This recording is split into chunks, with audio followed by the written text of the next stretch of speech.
तो good morning to all, welcome है global classes में। ये इलेक्ट्रिसिटी का तीसरा लेक्चर है जिसमें आज हम लोग सीखने वाले हैं आगे की कहानी, जो कि हम लोग लास्ट कहानी जो सीखे वो सीखे इंडक्शंस, फ्रिक्शंस। आप अगर पीछे के दो वीडियो नहीं देखे तो प्लीज देख लीजिए, जल्दी से जाकर देखिए, पहले जाकर देखो तब होली खेलेगा, ठीक है ना। तो अब हम लोग जो शुरू करने वाले हैं वो हमारी मेन कहानी है, क्योंकि अब हम लोग यहां तक पहुंच गए हैं कि चार्ज क्या होता है, सब चीज देख चुके हैं, ठीक है। और इस थ्योरी में हम लोग देखेंगे कि चूंकि चार्ज का कहानी खत्म हो गया है तो कुछ सिलेबस के बारे में इसी के में चर्चा करेंगे हम, कि उनका कहना है कि सर सबसे पहले तो जो करेंट होता है ना, अगर मान लीजिए कि इलेक्ट्रिसिटी जो चैप्टर है 10th के अनुसार, इलेक्ट्रिसिटी जो चैप्टर है इनके दो वर्गों में बांटेंगे इलेक्ट्रिसिटी को, ठीक है। क्योंकि अब आप इलेक्ट्रिक करंट के बारे में पढ़िएगा तो जानिए, इसको जानना बहुत जरूरी है आपके लिए। तो एक होता है आपको स्टैटिक इलेक्ट्रिसिटी और दूसरा डायनेमिक इलेक्ट्रिसिटी हो सकता है, या इसको बोल सकते हैं इलेक्ट्रोस्टैटिक्स, ठीक है। और इधर वाले पार्ट्स को हम लोग कहेंगे जो है करंट इलेक्ट्रिसिटी, यानी कि डायनेमिक्स वाला बात आ जाएगा। इधर वाले को हम लोग कहेंगे करंट इलेक्ट्रिसिटी कह सकते हैं, या इलेक्ट्रोडायनेमिक्स कह सकते हैं, तो वो अलग बात है, छोड़िए, उतना डिफाइन नहीं करना है। तो स्टैटिक इलेक्ट्रिसिटी की फिनोमेना पिछले दो वीडियो में हम लोग इलेक्ट्रोस्टैटिक्स पर ही बात कर रहे थे, यानी कि इस वाले थ्योरी में हम लोग यही सीखेंगे कि इन दिस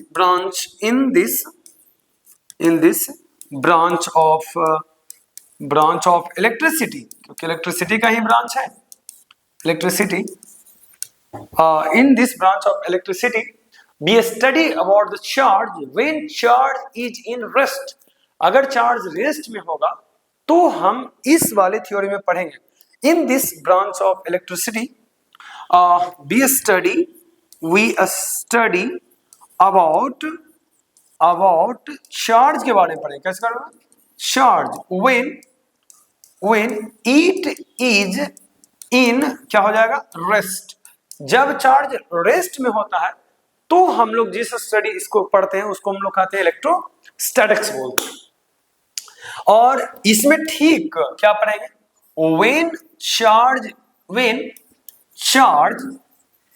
is in क्या हो जाएगा? मोशन। क्या हो जाएगा? मोशन।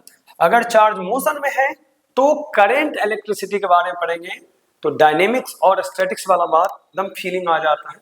तो बाल्ब को कंघी से रब्ड करना जो है आपका वेस्ट एग्जांपल है, क्या चीज का? वेस्ट एग्जांपल इलेक्ट्रोस्टैटिक्स का। लेकिन जो बल्ब जलता है, इलेक्ट्रिसिटी से बल्ब जलती है, वो एग्जांपल है क्या चीज का? Current electricity. तो ये दो हमारे सिलेबस थे जिसको इस वीडियो में हम लोग देखा। अब हमारी थ्योरी चलती है आगे की ओर, और अब हम लोग जो शुरू करने वाले हैं रियल में करंट इलेक्ट्रिसिटी को चालू करने वाले हैं। तो आइए, तो उससे पहले हम लोग ये कुछ सम इम्पोर्टेंट कुछ फिनोमेना जान पाएंगे कि इलेक्ट्रॉन पर चार्ज कितना होता है। चार्ज ऑन इलेक्ट्रॉन जान लीजिए, थोड़ा काम देगा आपको क्योंकि इसको हेल्प मिलेगा। चार्ज ऑन इलेक्ट्रॉन बराबर होता है 1.6 माइनस में 10⁻⁻19 कूलम होता है। चार्ज ऑन प्रोटॉन को E प्लस से सिंबलाइज करते हैं, तो 1.6 गुना 10⁻⁻19 कूलम होता है। और ऐसा यूनिट ऑफ चार्ज क्या होता है? ऐसा यूनिट ऑफ चार्ज होता है कूलम होता है। क्या होता है? कूलम, COULOMB, कूलम, C से डिनोट्स करते हैं, ठीक है। तो ये कुछ हमारे फिनोमेना है। और न्यूट्रॉन जो होता है न्यूट्रल होता है। न्यूट्रॉन क्या होता है? वो न्यूट्रल होता है। क्लियर हो गया? तो न्यूट्रॉन न्यूट्रल होता है। इलेक्ट्रॉन पर चार्ज क्या होता है, प्रोटॉन पर क्या होता है, जान चुके हैं। ये आपको हेल्प करते हैं आगे चल के, इसीलिए मैंने इसके बारे में आपको बता दिया। करंट इलेक्ट्रिसिटी शुरू करने से पहले क्वांटाइजेशन ऑफ चार्ज का एक टॉपिक छूटा हुआ है, तो पहले हम लोग वो कर लेते हैं। उससे पहले कुछ और भी थ्योरी बच गई थी, तो थोड़ा सा इलेक्ट्रोस्टैटिक्स में कुछ छोटा फूटा हम लोग कर लेते हैं जल्दी से। तो गेट रेडी, तैयार रहिए, ठीक है। तो सबसे पहले तो हम लोग का ये आया था कि additive of charge, addition of charge, ठीक है। एडिशन ऑफ चार्ज को जोड़ सकते हैं। तो ये वाला कहानी में आता है कि मान लीजिए कि अगर आपके पास 6 कूलम है और -12 कूलम है और 8 कूलम है और 20 कूलम है, तो उतना ज्यादा नहीं लेते, ठीक है। तो अगर इसको कहे कि नेट कूलम कितना होगा, net charge Q net equal to अगर निकालेंगे तो हम सबको जोड़ देते हैं। अब 6 8 14 होगा, 14 पॉजिटिव में अब -12 कूलम नेगेटिव में, तो Q नेट का जो मान आएगा वो आएगा पॉजिटिव में 2 कूलम आएगा। तो ऐसा पॉसिबल है कि नेट कूलम हम निकाल सकते हैं, जोड़ घटा कर सकते हैं, ऐसा पॉसिबल है। दूसरा पॉइंट ये आता है कि क्वांटाइजेशन बड़ा मीनिंग्स में आता है कि what is the meanings of quantization of charge की मैं बात कर लेता हूं। ये बड़ा अच्छा टॉपिक है, आइए इसको हम लोग समझते हैं कि क्वांटाइजेशन मतलब क्या हो सकता है। तो आज की एपिसोड में हम लोग क्वांटाइजेशन को अच्छी तरीके से सीखेंगे। क्वांटाइजेशन होता क्या है, तो it is the property of charge. कह सकते हैं कि क्वांटाइजेशन मतलब ये होता है कि द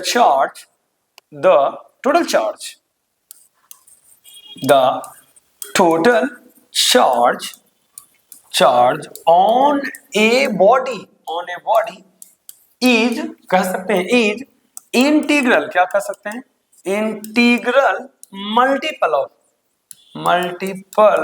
ऑफ इलेक्ट्रॉनिक चार्ज, यानी कि इलेक्ट्रॉन के चार्ज का इंटीग्रल मल्टीपल मतलब ये होता है कि इसको इलेक्ट्रॉन के चार्ज से हम गुना करके किसी चीज को ला सकते हैं। कहाँ आ गया सर, इंटीग्रल मल्टीपल मतलब होता है कि इलेक्ट्रॉन के चार्ज से गुना कर सकते हैं, इलेक्ट्रॉन के जो चार्ज का वैल्यू होता है उससे हम गुना कर सकते हैं और आंसर ला सकते हैं। इसका मतलब अगर Q बराबर अगर निकालें तो NE होगा। अब E का मान आप जानते हो, इसका मतलब है कि अगर किसी बॉडी पर Q निकालना है तो अगर 5 इलेक्ट्रॉन दोगे तो 5 इलेक्ट्रॉन से गुना कर देंगे तो आंसर आ जाएगा। यानी कहने का मतलब है कि इसको आप ऐसे समझिए कि अगर A और B को रब्ड किया गया, ठीक है, और A ने अपना इलेक्ट्रॉन लॉस कर दिया, कितना इलेक्ट्रॉन, 5 इलेक्ट्रॉन लॉस कर दिया, तो क्वेश्चन में आता है कि इस पर कितना होगा और इस पर कितना होगा, दोनों पर कितना चार्ज होगा, ठीक है। तो 5 इलेक्ट्रॉन चूंकि लेस हुआ है, 5 इलेक्ट्रॉन इसको गेन हुआ है, तो बी पर अगर हम रबिंग किया गया, रबिंग किया गया, याद रखिएगा। तो Q बराबर अगर निकालें तो 5 गुना, चूंकि एक इलेक्ट्रॉन का वैल्यू होता है 1.6 गुना 10 के पावर -19 कूलम होता है, तो Q बराबर 16/80 होगा, 8.0 माइनस में गुना 10 के पावर कितना हो जाएगा, आपका जो हो जाएगा -19 कूलम हो जाएगा। इसका मतलब है कि आप कभी भी इलेक्ट्रॉन का मान अगर दिया हुआ रहेगा तो आप इजीली चार्ज का वैल्यू ला सकते हैं। क्या चीज से, Q बराबर Ne से, number of electron Guna electronic charge होता है, जहां n, अब बात है n होता क्या है, तो n का वैल्यू जो है याद रखिएगा कि 0 हो सकता है, +-1 हो सकता है, +-2 हो सकता है, +-3 हो सकता है, डॉट। याद रहे रिस्ट्रिक्टेड क्या है कि n should not be in fraction में नहीं रहना चाहिए सर। ये बड़ा दुख की बात है कि अगर फ्रैक्शन में रहेगा तो डिफाइंड नहीं होगा, क्वांटाइजेशन ऑफ चार्ज डिफाइंड नहीं होगा। तो इस थ्योरी में हमने क्वांटाइजेशन ऑफ चार्ज और एडिटिव प्रॉपर्टी को देखते हुए कर लिए। अब हम लोग को आगे जो पढ़ना है इस थ्योरी में, वो हम आप करंट इलेक्ट्रिसिटी को शुरू कर सकते हैं, क्योंकि बहुत बेसब्री से आप इंतजार कर रहे थे करंट इलेक्ट्रिसिटी का। तो लेट्स सी कि करंट इलेक्ट्रिसिटी को डिफाइन करने के लिए बेटर है। तो अब यहाँ से चालू होती है करंट इलेक्ट्रिसिटी, तो रुक जाइए थोड़ा, है ना, चालू करते हैं।